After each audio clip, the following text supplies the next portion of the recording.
We begin today the Gemara on Kuf Chav Dalet Amud Beis, 7 lines up from the bottom of the Amud, where it says Amalei Ravache Barav LeRavina. Okay, so the Gemara is discussing the Yerusha of a Bechor. A Bechor takes Pi Shnayim, a double portion.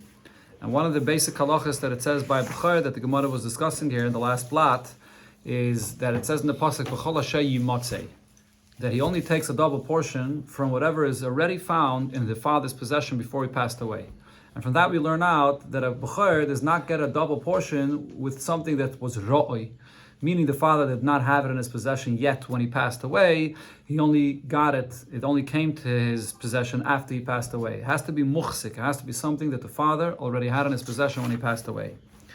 So for example, if the father has stocks, and it only matures at a certain point. At that level, he gets it, not what the stock can be 10 years. Maybe. So that's so if it matures later, he doesn't get, I don't know if that's, okay, whatever. That's maybe an example. Okay. Here the Gemara is discussing a loan. A milveh, and we're talking here about a milveh b'shtar, a loan where the father had a document in his possession. So the father passes away, and then the loan is paid up after he passed away. Will a Bechor get a double portion of that loan in a document that's being paid up after he passes away? So the Gemara brings before two opinions about this. Shmuel says that the Bechor does not get a double portion from this milveh because he had a document to collect the loan, but he didn't have the payment yet. But then the Gemara brought another opinion, which was Sholchu Mitam, the halacha that was sent from Eretz Yisrael, that because you have the document in your hands, and that with this document you're able to collect the loan, so it's as if he already had the payment of the loan, so the Bechor can collect a double portion. Okay, so here the Gemara brings other Amiram that spoke about this. Talk to Gemara, Amalei Ravache Barav LeRavina. Ikla Ameima LaAsrin.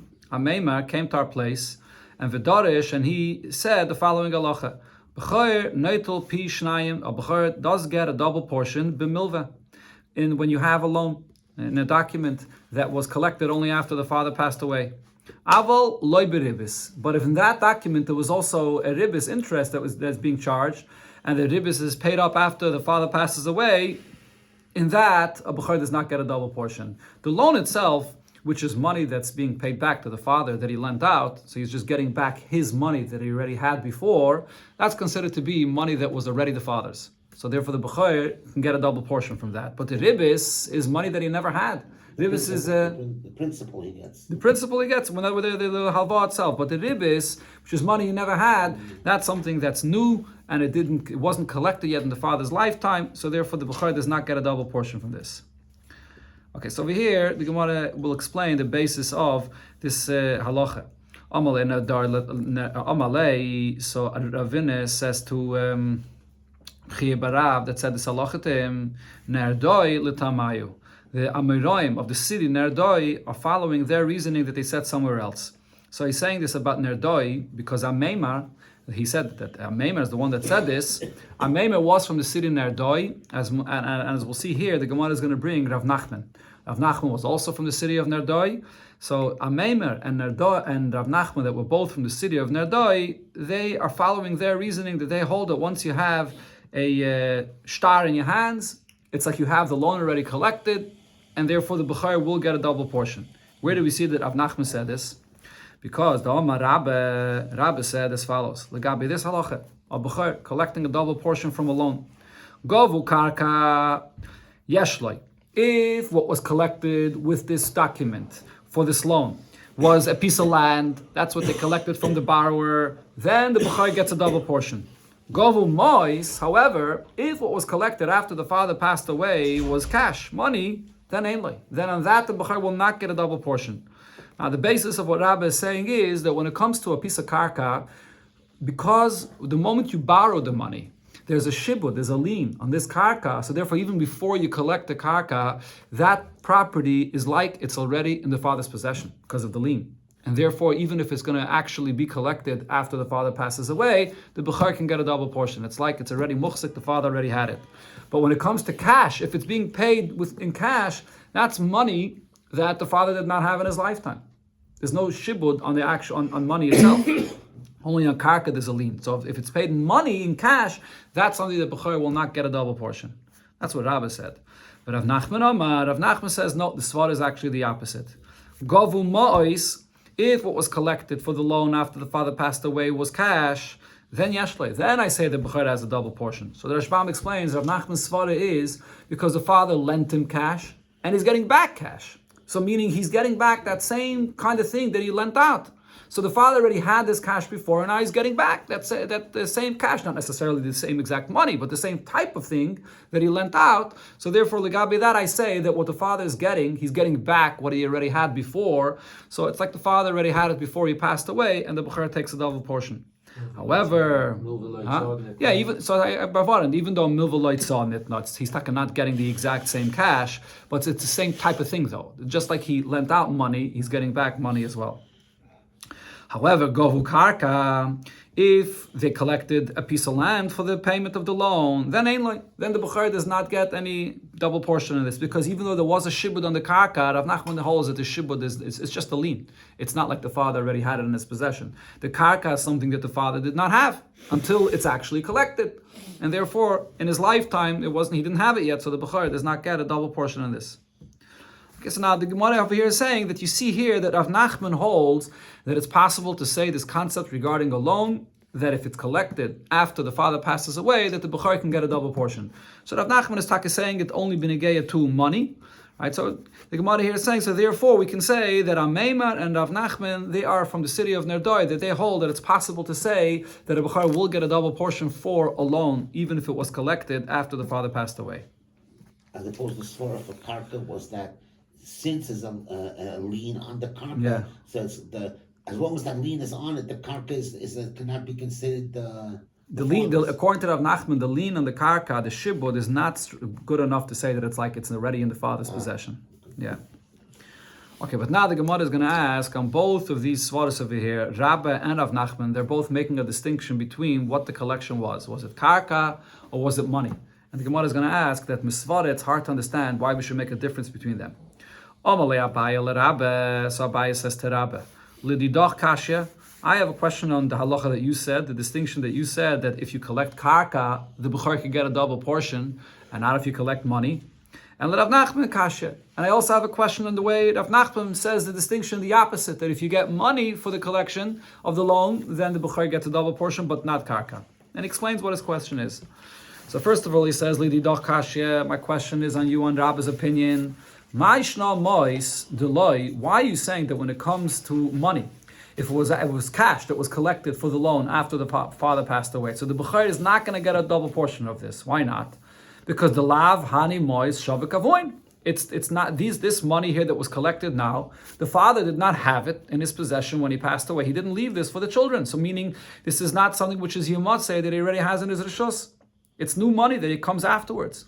If so, say the same thing regarding the karka. Karka nami, lav ha karka shavak avoin. This karka here that is being collected now for the loan, this is not a karka, this is not a piece of land that the father already had in his possession before. Meaning, Abaye says, just because of the shibud, the lien that there is on the karka, that's not enough to say that the father has that in his possession. The shibud on the karka, it's just a shibud, it's a lien, but he doesn't have it yet. So how could I say that if the karka is collected after the father passes away, that the Bechor should get a double portion from this? Besides this, so in the Girsan our Gemara it says, Ha'atu the Amrit, Abaye says to Rabbe, you yourself have said, another Girsa here is, Ha'omamar, that the master Rabbe himself said, that Mistaver Taime the B'nei Marove, that it's logical to follow the reasoning that the people from Marove, from Eretz Yisrael said, and this is a halacha that they said regarding a story that we're going to learn soon here in the Gemara on Amud Beis. Just first, let's see the words of the Gemara. The Gemara says, "The ikodim safta v'zovna zvina zvini." That if the grandmother would sell this property, then her sale would be a sale. As we'll see soon, the story here in the Gemara basically is where a person says, "I'm giving away my property to my grandmother, but after my grandmother, I wanted to go to my Yerush, to the one that would inherit me." So the Gemara over there says that in such a case, this property in the possession of the grandmother, the grandmother, as long as she's alive and she has this property, and her grandson said that I want this property to belong to my grandmother, she can go and sell that property and do whatever she wants with it. If she doesn't sell it when she's alive, and she passes away, then the property ends up going to this person that gifted it, to his grandmother, to his Yerush, which in that case, as we'll see in the story, is his daughter. So the point that the Bnei Marav over there said is, this property that's now in the possession of the grandmother, as long as she has it, she can do whatever she wants with it. She can sell it to someone. So therefore, until she passes away, the Yerush that this person said that this karka should go to after the grandmother, you can't say that they have it already, because it's supposed to go to them after the grandmother. But as long as the grandmother is alive, she can do with it whatever she wants. So therefore, the Gemara says, if Rabbah himself says that this reasoning makes sense, so we should say the same thing over here. That when a loan is collected from karka, even if there is a shibud on the karka, but what happens if they sell that karka? So they can go ahead and sell that karka, and then you won't be able to collect that loan from this karka. So if so, how could you say that this karka that was collected after the person passes away is considered to be that it was already muhsik in the possession of this person? But if it's shibud, you can't sell it. Huh? How can you sell something that has shibud on it? No, but if you sell it though, then how can you? no, you're allowed to sell a property if there's a shibud. You're allowed to sell it. Good, but what's with the money that they got from the selling? But not, The we're not grandmother talking, got money. yeah, but we're not talking about the money. We're talking about the karka itself. Good. The poyo, the karka was not sold. The karka is in the possession of the loive, and that's what was paid. But if it would have been sold, would the sale be a sale? The sale would be a sale. But you're asking a question that l'chayre, if you sell it after there's already a shibud, you can go to the lekeyach and be taitefit from the lekuchais.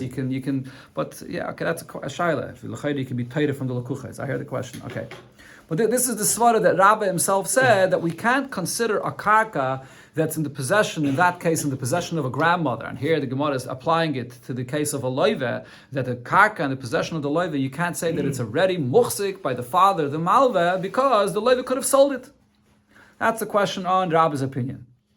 On the other hand, Rav Nachman Kashya, there's a question what Rav Nachman said. Rav Nachman said when you get paid money, that's considered as if it was already in the father's possession when he was alive. So the question over here is the same point. What's the difference when it comes to karka? If the payment would have been with karka, then the bukhar cannot collect from this karka.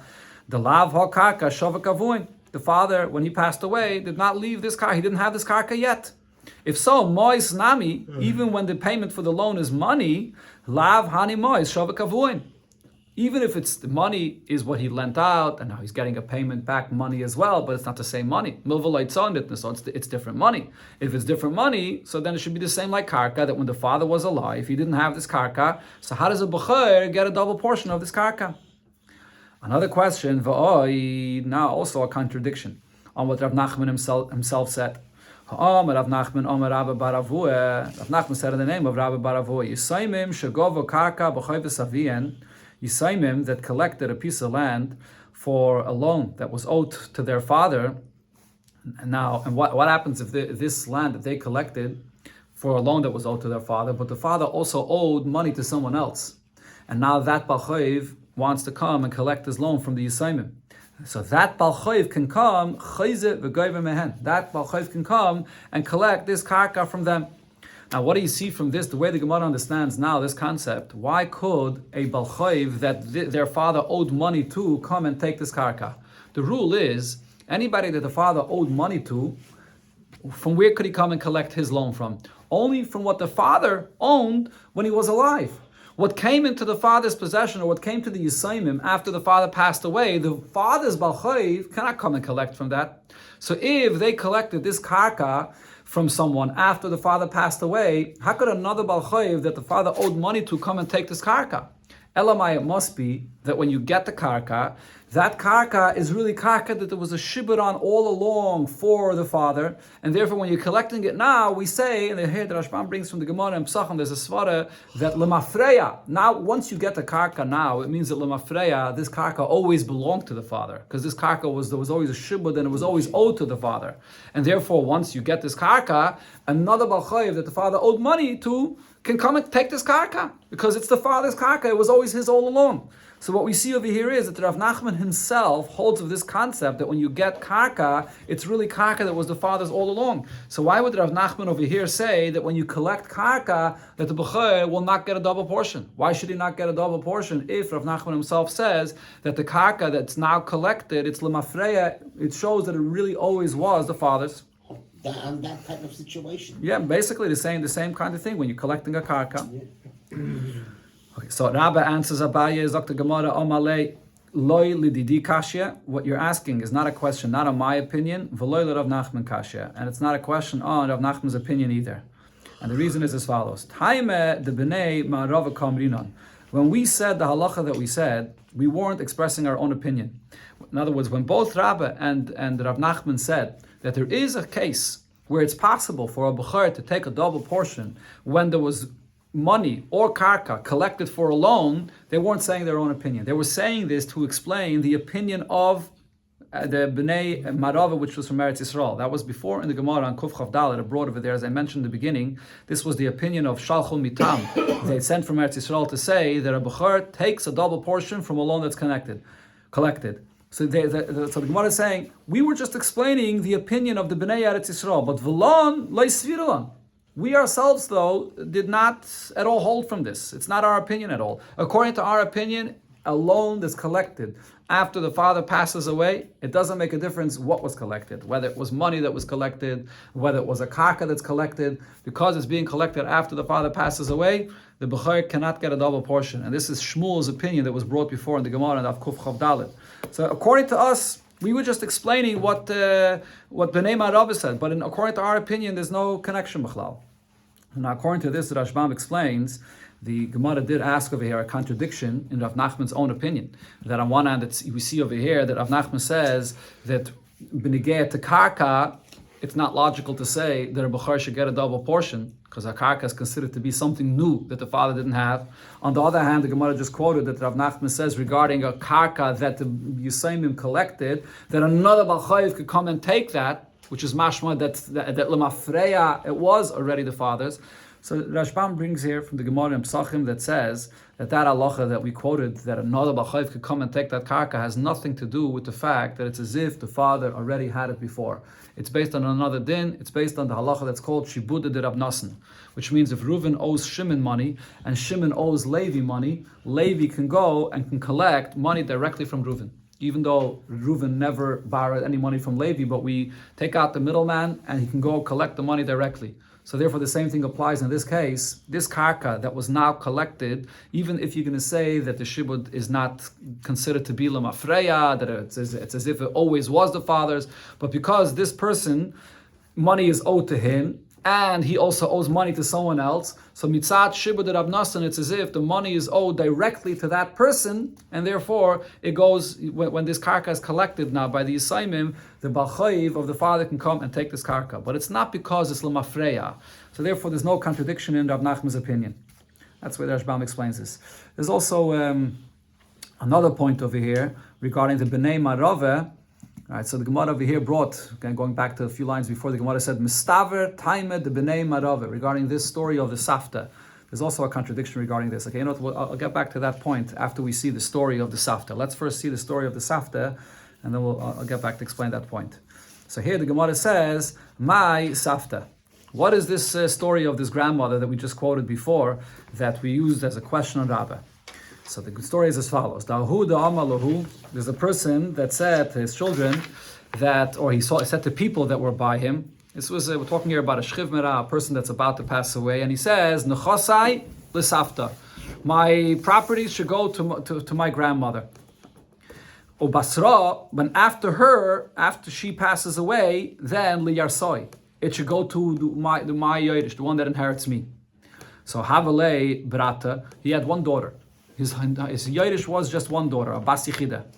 And to have an Asiva, she was married. And what happened? Shchiva b'chaye baila or b'chaye safta. This one daughter that he had passed away, and her husband was still alive, and the grandmother was still alive. And Basar, the Shchiva safta, and then after his daughter, that was his only Yodesh, passes away, then the grandmother passes away. And now, Asabal, now her husband, comes and Katova. and he's demanding and saying, I want to get the Yerusha that my wife was supposed to get. My father-in-law said that he's giving the money to the grandmother, and after the grandmother passes away, it's supposed to go to his daughter, which is my wife. And what's the halacha? A husband yarshins his wife. So even though my wife passed away before the grandmother passed away, but now that the grandmother did pass away, so the Yerusha should go to her great-granddaughter, actually, that is. It should go to the great-granddaughter, and since she's not alive, who's the Yerush of that great-granddaughter? The husband. So the husband is now demanding that money. That's the story. So the Gemara brings a machlokes about this, whether the husband can get this. So Rav Hona says, Liyarsi, when the person that gave this property to the grandmother, and he said that after the grandmother, it should go to his daughter that inherits him, that includes afilu liyarsi yarsi. That includes that it would go to his daughter that would inherit him, and even also to the one that would inherit his daughter. That would be the husband. So the husband could collect it. Ravanan says, no, liyarsi, but v'loy liyarsi yarsi. When he says that after the grandmother, it should go to the one that inherits him, his daughter, that's only to his daughter, but not the one that would inherit his daughter, which would be the husband. So therefore, what happens now with this karka after the grandmother passes away? It goes to the grandmother's yershim, whoever her yershim are, which is not this husband here of the great-granddaughter of this grandmother, whoever else, whatever other yershim the grandmother has. That was the machlekes between Rav Hona and Rav Onan. Now, regarding this machlekes, shalchu mitam, they sent from Eretz Yisrael to say the following halacha, that hilchase kavasei de Rav Onan, that we paskin like what Rav Onan said, that after the grandmother passes away, who gets the Yerusha? Not the husband of the granddaughter, or really the great-granddaughter. The great-granddaughter is not alive anymore, and the husband does not get anything. Who gets it? The Yershim of the grandmother. However, they sent from Eretz Yisrael to say, V'lav metaimei. But the reason is not like what Rav Onan himself said. There's a different reason. So the Gemara explains, we paskin like what Rav Onan said in this story here, the Bala Yoris, that the husband will not inherit this property after the great-grandmother passed away. But V'lav metaimei, but not based on the reason that Rav Onan said. Because the Ilu Rav Onan Sava, Rav Onan in his own opinion was that Afagav the Havale Bro Lebrate, even if this daughter of this person, which is the great-granddaughter of the grandmother, even if she would have a son, Lo Yoris, that son of this daughter would not yarshan this piece of karka. Because in the words of Rav Onan, the karka is going to be only to the Yoidish of the great-grandmother, but not to the Yoidish of the Yoidish. The son will not get anything. Who has a more direct connection? Again, what? Who has a more direct connection than the son of the daughter? No, right, you're right. Why should he be left out? Yeah, okay, but when the karka was given to the great-grandmother, it was given to the great-grandmother to keep as hers. According to Rav Onan's opinion, because it was given to the great-grandmother to keep as hers, if the great-grandmother would have passed away before the daughter passed away, so then after the grandmother passes away or the great-grandmother passes away, it goes to the great-granddaughter. But if the great-grandmother passes away after the granddaughter passes away, so then the great-granddaughter has nothing. The Gemara will soon point out that this is similar to a concept where a person gives something to one person. Let's say Reuven gives something to Shimon, and he says, Acharecha, after you, it goes to Levi. So then, if Shimon passes away before Levi, so then Levi gets it. What's if Levi passes away before Shimon?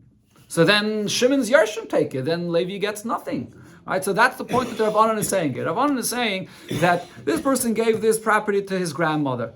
And he says, after the grandmother, it's going to go to my daughter, which is the great-granddaughter. But what's if the daughter passed away first? So then the grandmother keeps it, and then it goes to her Yershim. That's the way Rav Onan understood this. But from Eretz Yisrael, though, they said different. V'loihi, but this is not true.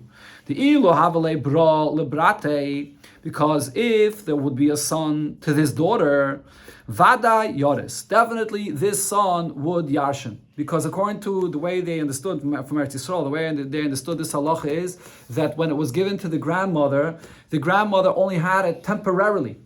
Chatchili is saying that I want my grandmother. Think of it very simply. This person has an old grandmother that he wants her to be able to have source of income. So he gives her this property that she should be able to feed herself from it. But as the moment she passes away, he wants it to go to his own Yershim. Why would this person want the karka to go to this grandmother's Yershim, which is not his own children? So he says, after the grandmother passes away, it's going to go to my Yershim, to my daughter. And if my daughter's not alive, it'll go to my daughter's son. That's what he really wants. Really, so it's in the grandmother's possession just temporarily, but then it has to go back to the son of the daughter. But Baal, in this story though, Rav Ana will be right. In this case, the husband will not inherit his wife. The reason why the husband does not inherit his wife, the great-granddaughter, because he can't inherit his wife. The same halacha that applies by a b'chor, that a b'chor does not get a double portion for something that the father does not actually have in his possession. It's just a potential. The same thing applies also, as we learned already earlier in this Pedic, when it comes to the Yerusha of a husband that yarshins his wife. A husband only yarshins his wife of what the wife actually has, not something which is roy. So over here, because his wife passed away before the grandmother passed away, so it's roy. The husband cannot get an inheritance from his wife from what comes from the great-grandmother if when the wife was alive, it was still in the great-grandmother's possession.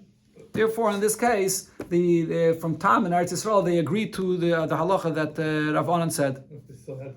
If they had kids, the great-granddaughter had kids. If the great-granddaughter had kids, by kids, they do take a Yerusha even with Roy. This halacha that you don't take a Yerusha. It's the regular Yerusha. Baal is... Right. But if the great-granddaughter had kids... Then they do get the Yerusha. Then they will get the Yerusha, correct. Only by the Baal, you don't say this halacha of Roy. This is the halacha that they said from Eretz Yisrael. Okay, so over here you see what's the basis of this halacha. This is what the Gemara brought before, that Rabbi said regarding this halacha. Why is it taka called Roy? Because as long as the property is still in the grandmother's possession, even though I mentioned before the grandmother just has it temporarily, but the fact is, as long as it's still in her possession, she can go and sell it. She can go and sell it to whoever she wants. And then the great-granddaughter will have nothing. So therefore, the husband will not yarshin his wife for this property because it's Roy. The grandmother could have just went and sold it. That's halacha that the Sholchim Mitam, that they're sending from Eretz Yisrael to say over here. So the Rashbam says, this case over here is not the same to the case of a loan where you're collecting karka. In a case of a loan where you collect karka, over there you could say that the karka is considered to be something which is already in the meshubed to the malveh, because it's different than this case. Over here, by this case of the grandmother, there's no shibud to the daughter. This person said, I'm giving this karka to my grandmother, and after the grandmother, then it should be inherited by my daughter. But as long as the grandmother is alive, she can sell the karka and do with it whatever she wants. And there's no shibud, there's no lien that the daughter has on it.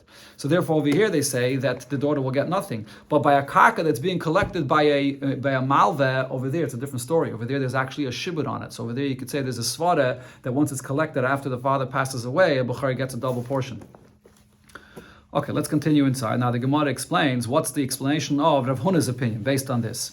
We just brought up this halacha that a husband never gets any Yerusha from his wife if it's not something that his wife already had in his possession.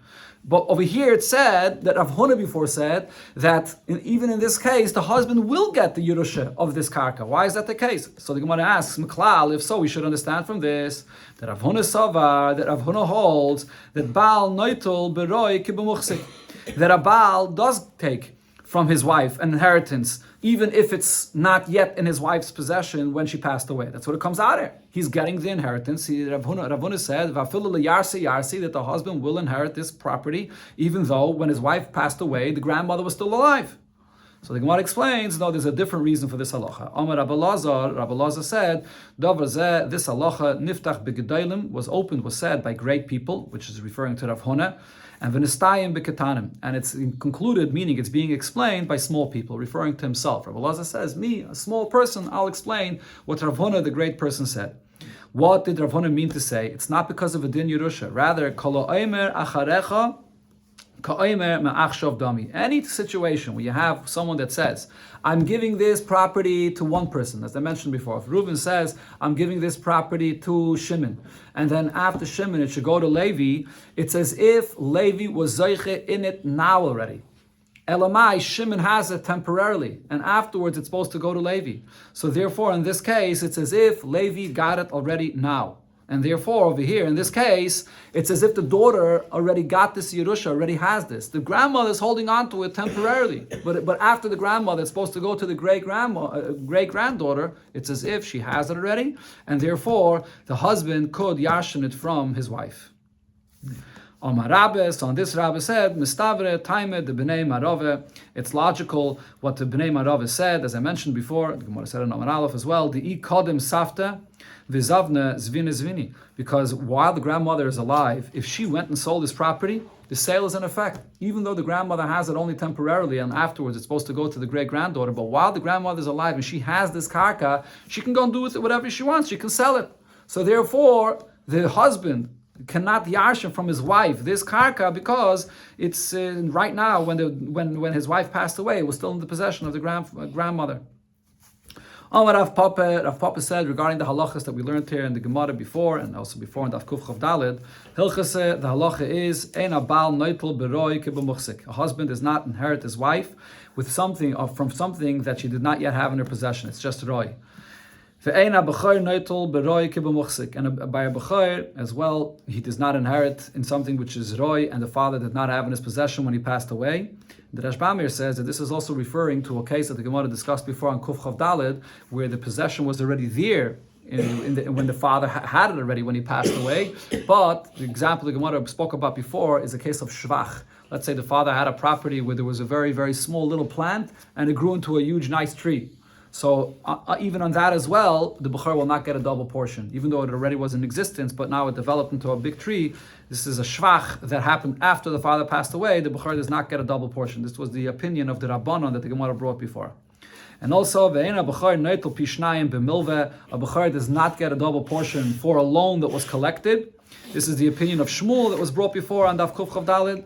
Bein shegov karka, and it makes no difference how this loan was collected, whether it was collected with karka, bein shegov mois, whether its money was collected. Either way, this is something that was collected after the father passed away, so the bechor does not get a double portion.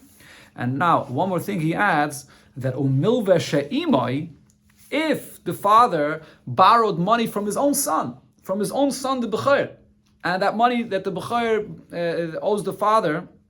Again, the bechor borrowed. The bechor borrowed money from the father, and that money that the bechor borrowed from the father, he didn't pay it back when the father was alive yet.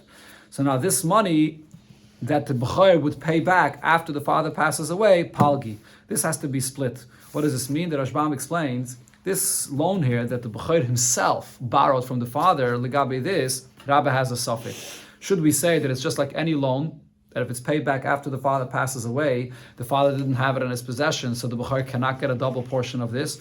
Or because it's the bechor himself that owes this money, and he wants to get a double portion from this money, so therefore the shibud that he has to pay back his father, he wants it to be considered as if it was fully paid already when the father was alive, in order for him to be able to take a double portion for himself. So therefore, maybe he should get a double portion from this. So because there's a suffix over here, so we say yachloiku. This is really similar to what Sumchus usually says. Maman amutl b'suffix chalkin, that when there's a suffix about whether he should get a double portion. In our case, so we say yachloiku. Taisva says, even though usually we don't paskin like Sumchus, but in our case, it's a takonas chachamim, that it's a suffix if the bechor should get a double portion or not, that he gets palgi. He gets half of that double portion that he would get in this.